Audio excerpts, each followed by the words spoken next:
Okay, so in the past little while, I've been basically taking the tasks that I have to do as an individual and applying Agile and Scrum methodologies to how I work.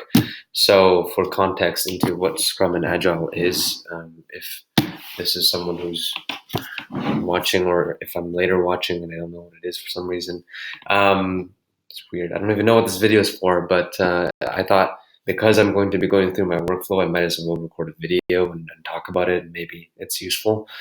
So Scrum and Scrum, Agile, fairly interchangeable terms in the software industry to describe project management methodology, and essentially what it is broken down. There's a lot of complexity to it. If you work in the space, there's a lot of, like any discipline, it can be a lot more. But what I like to see it as is just a way to break work down into understandable increments, as small as possible increment that can produce value and receive feedback on. Since, as we know, in the startup world and software world, the most important thing is to be receiving feedback as frequently as possible. Well, that's, again, there's context too, and that's not in every case, but to receive feedback as frequently as possible. And in order to do that, you need to release work or release software in small increments that you can put onto the market, right? And so with my work here, I've been breaking work down into these increments and into the smallest possible increments so that I can receive feedback on them. So that's the basis of that. This is called a Kanban board, and it's used in software development to organize work. It's very simple. It's just to do, what you're doing, and what's done. Obviously, what to do is approved by the Scrum Master in what's called like a sprint planning meeting. So in that meeting, they go over what the major objectives of that 2-week sprint, software development sprint is. So I work in actually sprints of 1 week. I don't work in 2-week sprints because that's too large and complex for me. So in 1 week, what I should be doing, and this is the accepted work. So again, in the sprint planning meetings, the Scrum Master will approve of work to be done, and will really identify whether or not like a specific piece of work fits into a bigger story objective. So what a story is basically an overarching objective that the product team needs to develop and deliver on, and usually that's determined by the product management, the product manager, and leadership, really, and what the direction is. And then from that story, so the story could be something like, for me, it's like, I need to get settled into Berlin, right? That's the overarching story. And then there are several tasks that feed into that story and should serve that story. And those tasks are only accepted into this accepted list and through the sprint planning meeting if it fits that objective, and only if it fits that objective, right?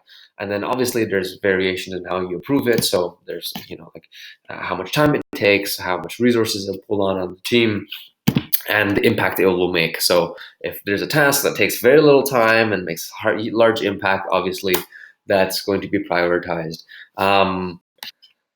And also another big part of it is t-shirt sizing. It's called t-shirt sizing, but really there's a lot of fucking terms in every discipline. I'm like, now I've dabbled in, like, worked within the industry of 3 different industries, and I find that across all different industries, they have their own words for essentially the same things.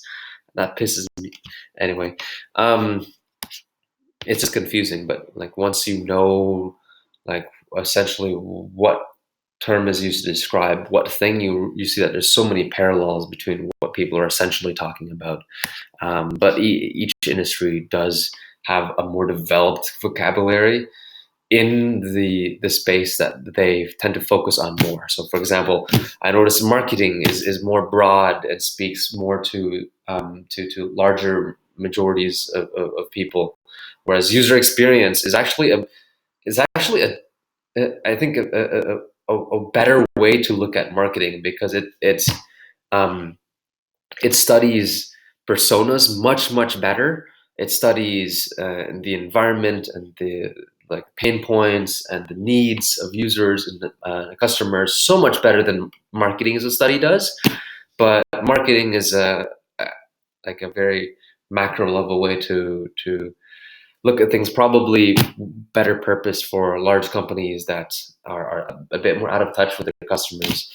Anyway, let's bring it back here. So that was a good like mental exercise of connecting those two disciplines. But anyway, so t-shirt sizing is the process of determining how much time it takes. It's like task measurement, resource measurement, basically determining how much time things take on a task. So I put, I actually haven't done it in this board.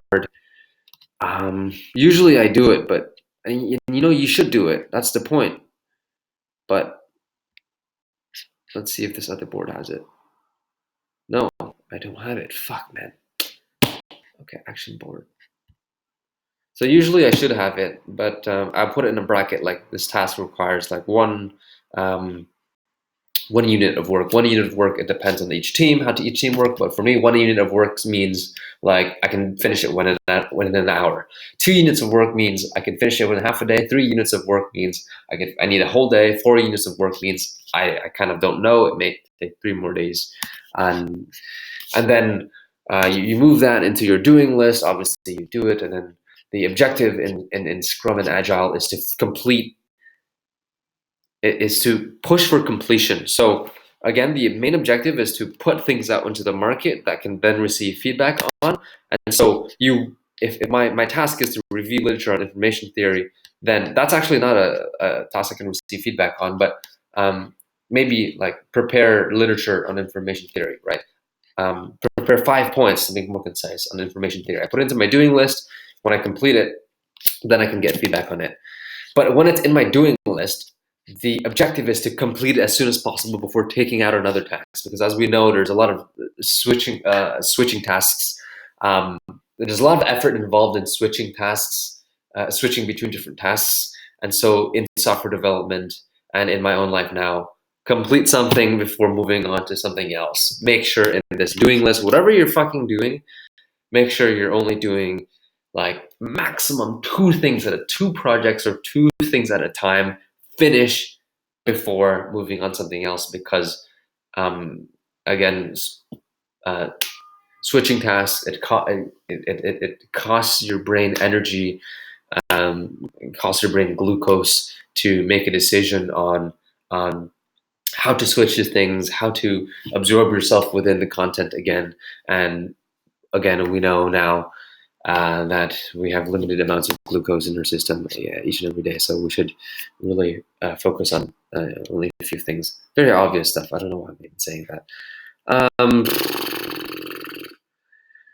So after you finish, then every week you have a retrospective of things that you need to look at. Retrospective is basically like a reflection piece on and I do a full-on journal entry every week, but a retrospective is basically a reflection on the work that you've done, in order to think about, okay, did I get the work I want to do done? Were there better ways to do it? It's a very broad level look at the work, but the most important thing is actually and I should have mentioned this in the beginning, is to see whether or not your estimates were correct. So if you thought, if you estimated that a work would take 1 unit of time, did it actually take 1 unit of time, or did it take more time than expected? And that's something to think about for later, because it is a project management ideology, meaning you need to, what am I trying to go for there?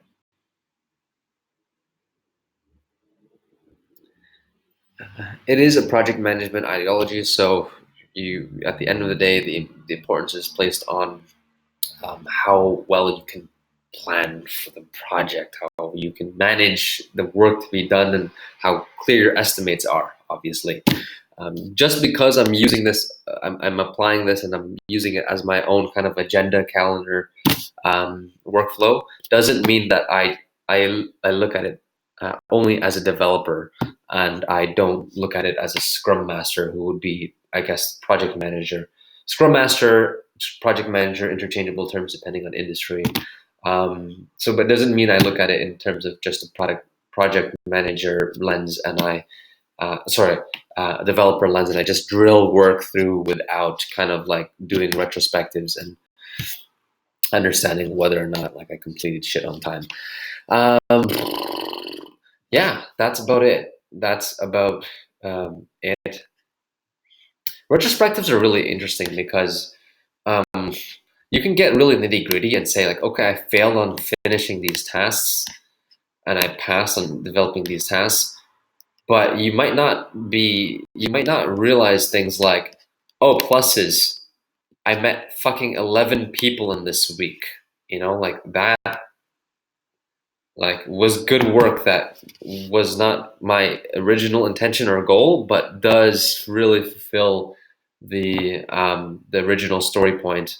Again, the story point being overarching objective of getting settled into Berlin, right?